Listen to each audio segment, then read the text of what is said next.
Bonjour à tous et bienvenue à la nouvelle abonnée ou au nouvel abonné, enfin c'est aux nouveaux abonnés puisqu'il y a une famille complète qui s'est abonnée à ces risques et périls.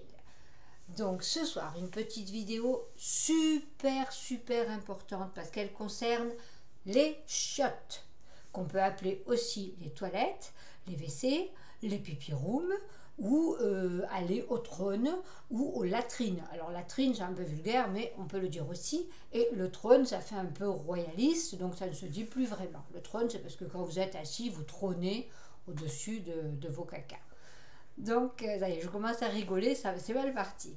Donc aujourd'hui je vais vous expliquer, c'est une vidéo pour les filles et pour les garçons, pour savoir comment ne pas attraper de microbes quand vous allez aux toilettes qui ne sont pas chez vous. Et comment faire pour ne pas vous mouiller le derrière quand vous faites caca. On voit qu'on approche de Noël, hein, ça se relâche là.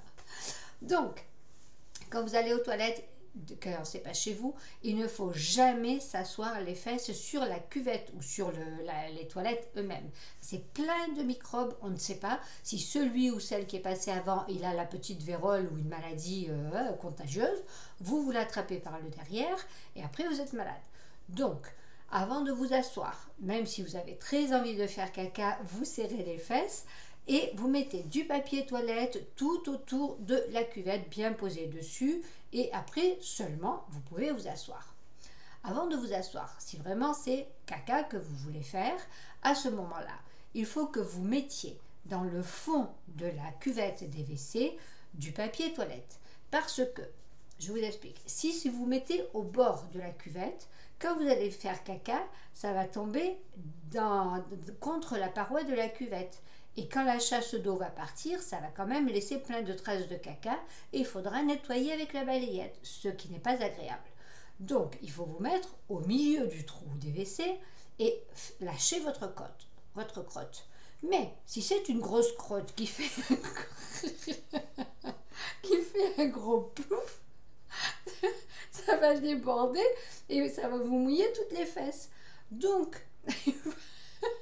il faut mettre du papier toilette dans le fond de la cuvette, sur le rebord de la cuvette, et vous lâchez tout. Là, on est bien parti, on est bon. Vous vous essuyez encore avec du papier toilette. Après, vous tirez bien la chasse, vous enlevez le papier toilette, vous mettez tout dedans, vous tirez la chasse. Quand vous appuyez, que vous tirez la chasse, prenez aussi du papier toilette que vous jetterez dans une poubelle parce que c'est plein de microbes. Après tout ça, bien sûr, il faut vous laver soigneusement les mains parce que sur les poignées des portes des WC publics ou des restaurants ou des choses comme ça de l'école, c'est plein de microbes. Donc on se lave soigneusement les mains avec du savon et pas juste tiens pour que ça sente le savon. Vous vous essuyez bien les mains et jetez quand même un coup d'œil dans vos WC parce que à mon avis vous les avez complètement bouchés avec du papier cul. C'était la séance chiotte de l'année. Je vous dis à bientôt. Moi, bisous.